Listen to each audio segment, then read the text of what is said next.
All right. Um, Welcome, Comp 1 online class for Professor Bush.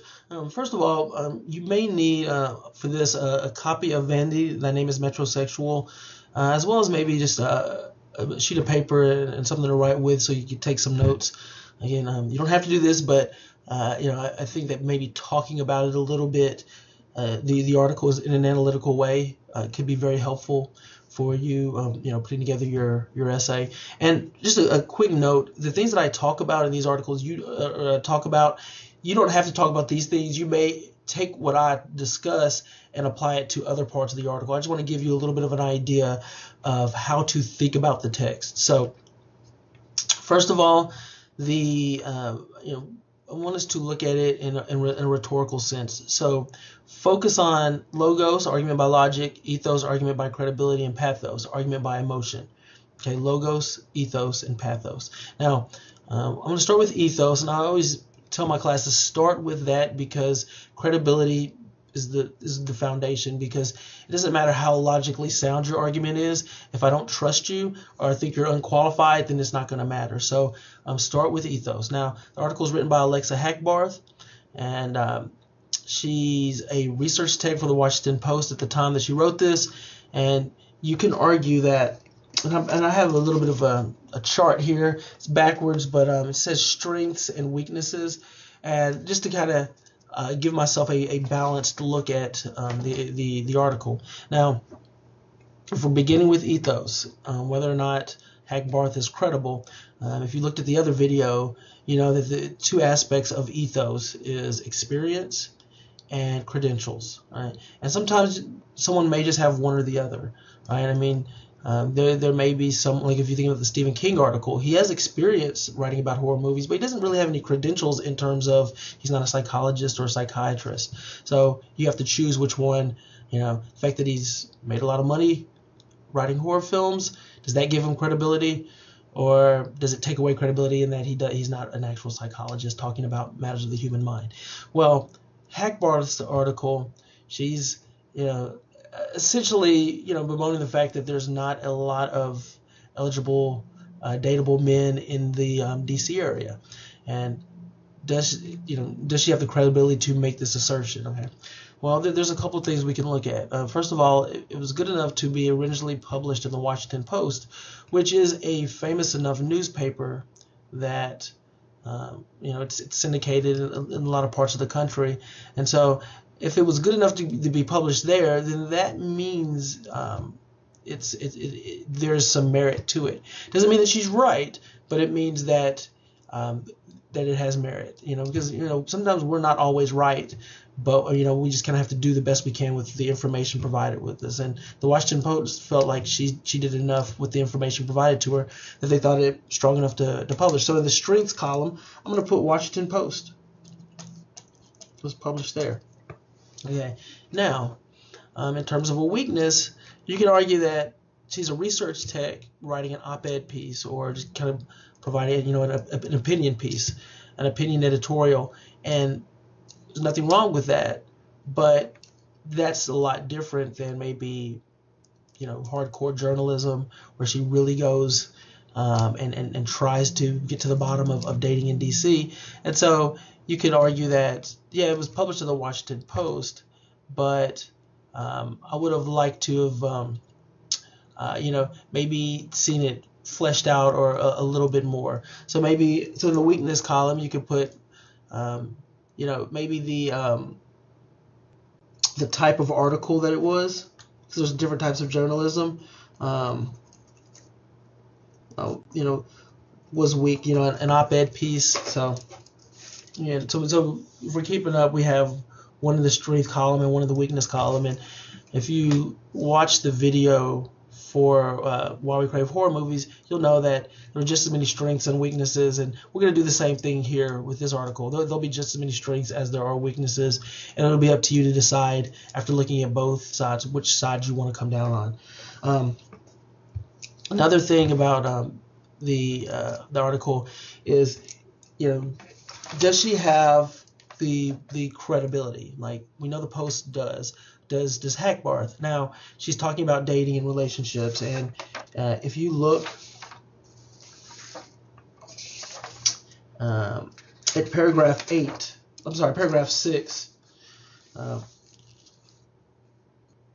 she goes, this is a city of transplants, talking about Washington, D.C., rural and urban alike. But for some reason, each of the nearly 24 men I've dated over the past 8 months has displayed metrosexual traits. Now, I think there's a couple things to talk about here. So there's 24 men that she's dated in about 8 months. So there's about 4 weeks in a month. So 4 times 8 is 32. So she dated 24 guys in 32 weeks, roughly. Is that enough of a dating pool for DC for her to come to this conclusion? Okay. Now it's up to you. If that's enough, if 24 in 32 weeks is enough, you feel like she's got enough experience there, then you could put that as a strength, right? You know, I'm just writing dated enough. But you could argue that 24 is a small number considering the number of people there are in DC. That can be a small number. That's too small of a sample size to really come to that conclusion.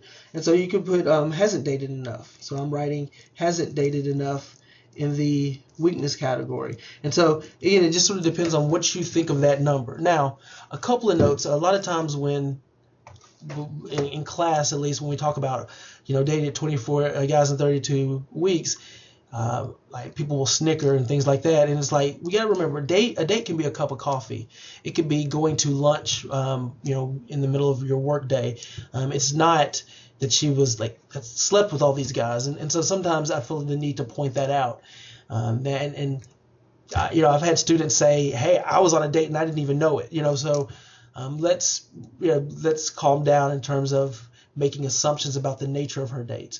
And if you look at the first paragraph, you know, she goes on more than one date, right? Like the first guy or the guy in the opening paragraph, they've been on at least 3 dates, and they seem to be out at a nice dinner. So, you know, I always think that that's something to keep in mind. So, does she have ethos? Now, something else I do want to point out when it comes to credibility.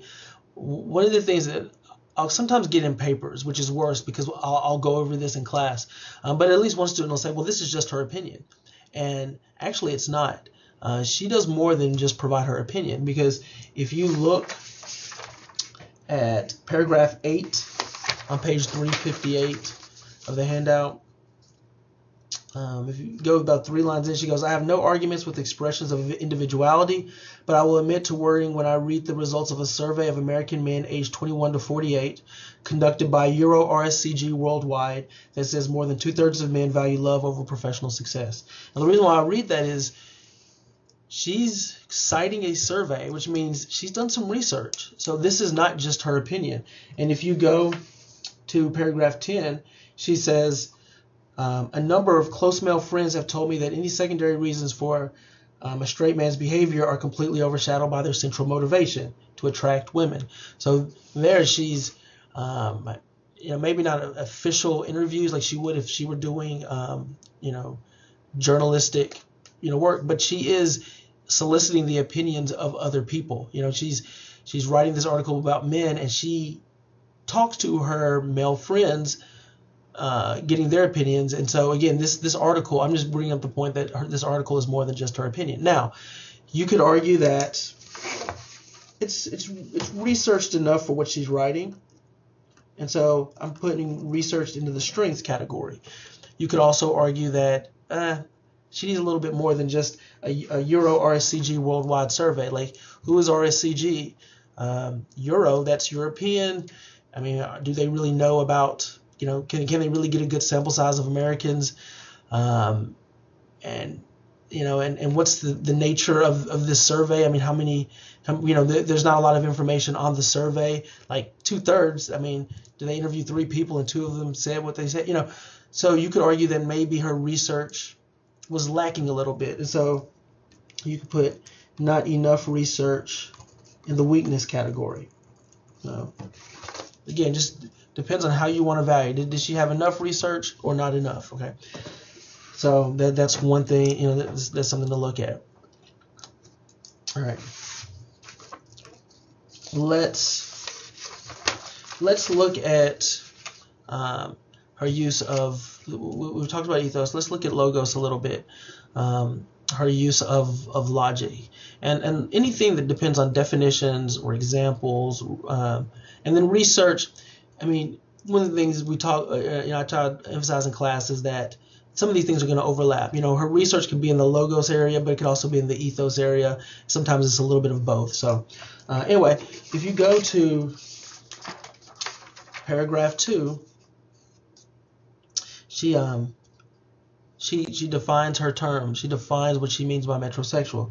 All right. She goes, a metrosexual, 3 lines in paragraph 2, a metrosexual, in case you didn't catch any of several newspaper articles about this developing phenomenon or the recent South Park episode on Comedy Central, is a straight man who styles his hair using 3 different products and actually calls them products, loves clothes in the very act of shopping for them, and describes himself as sensitive and romantic. In other words, he is a man who seems stereotypically gay except when it comes to sexual orientation.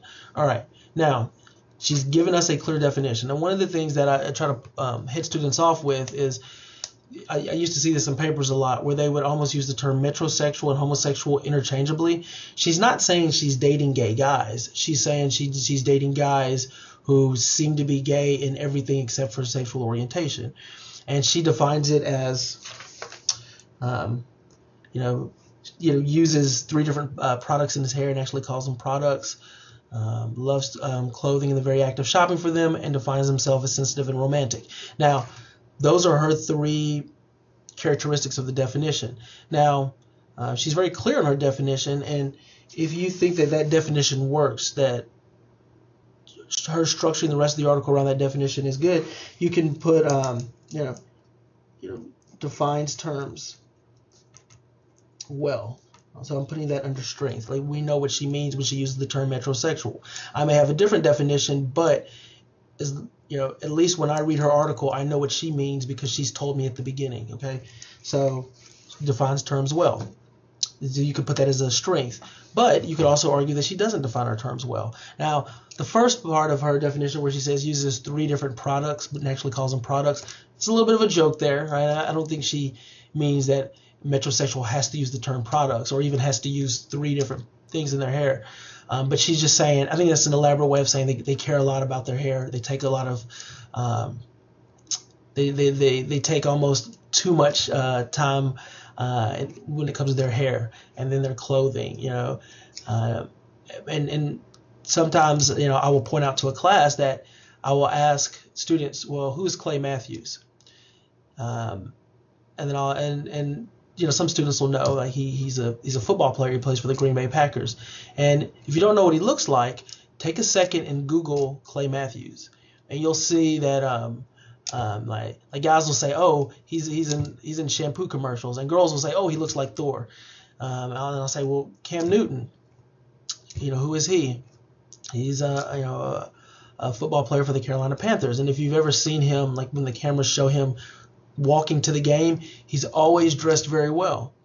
And so I use football as an example because it's a traditionally sort of a macho manly sport, and I'm like,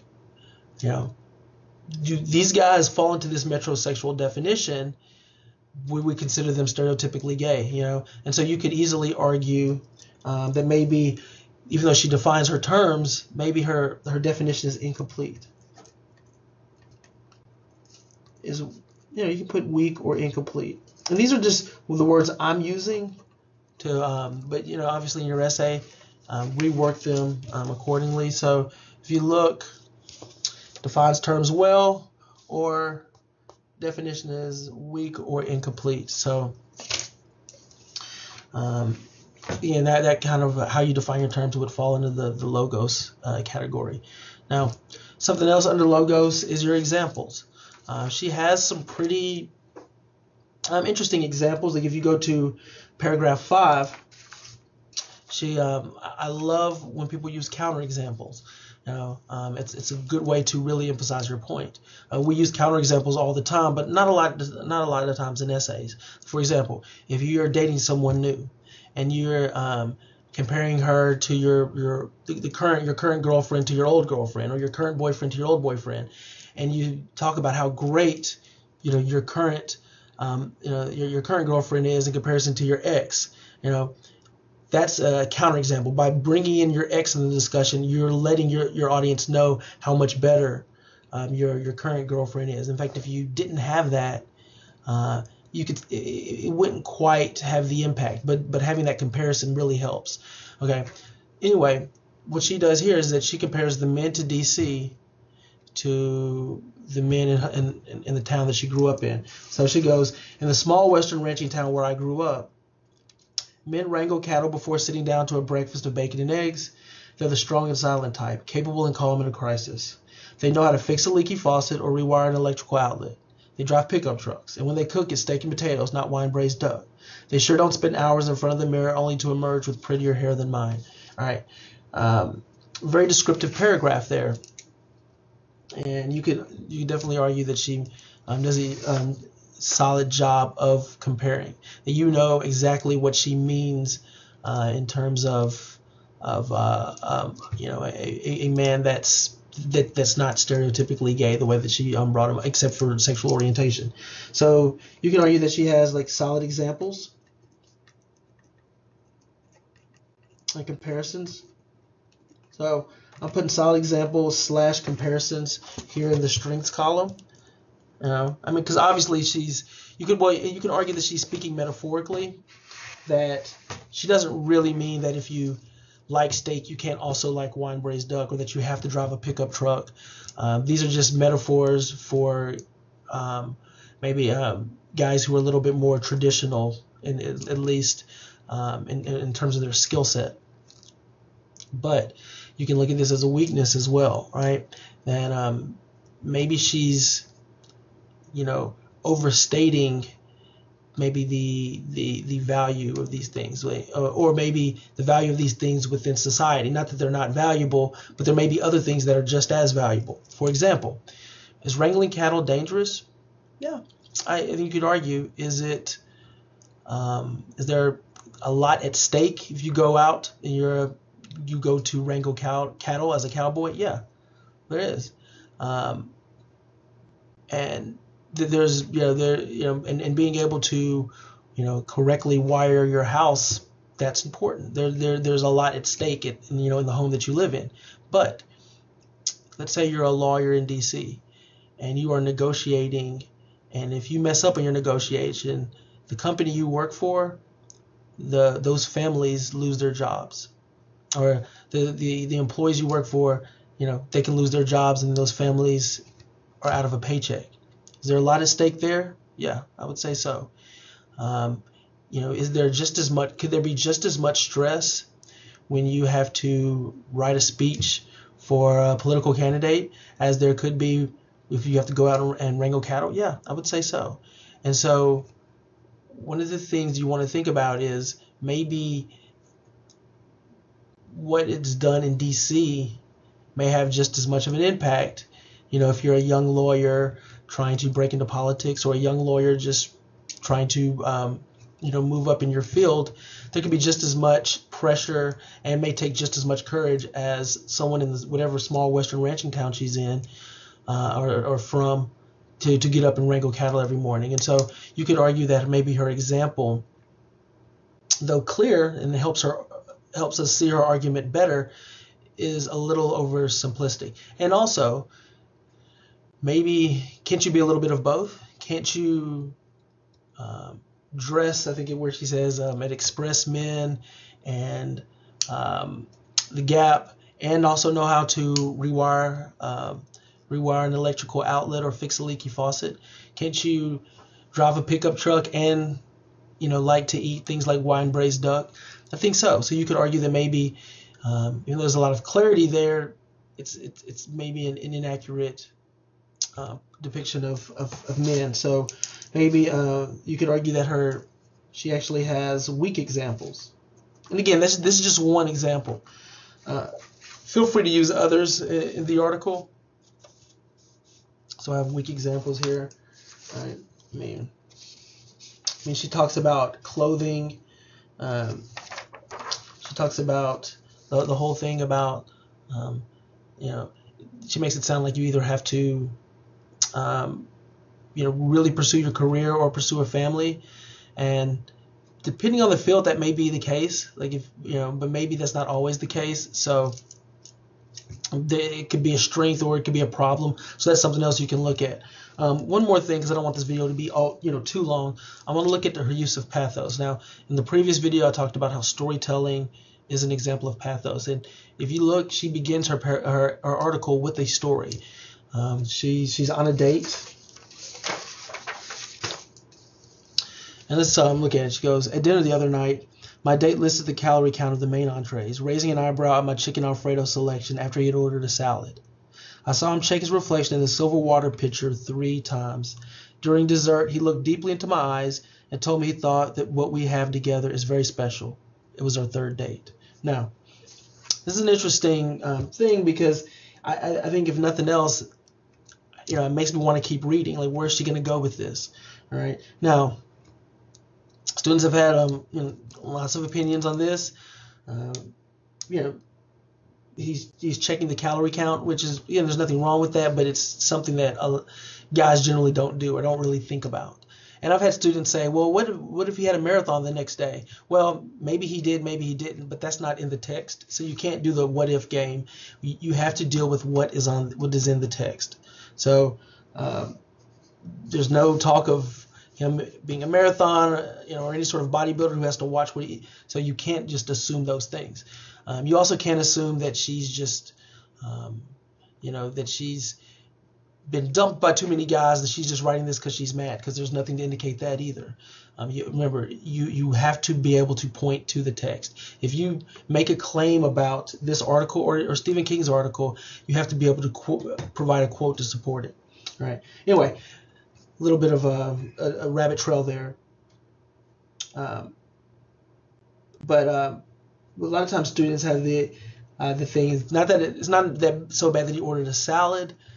I mean, that, you know, but the fact that he raises an eyebrow because she ordered chicken Alfredo, that's what a lot of students are like, hey, this seems like he's judging her a little bit, you know. And so you can see how that could be problematic there, you know.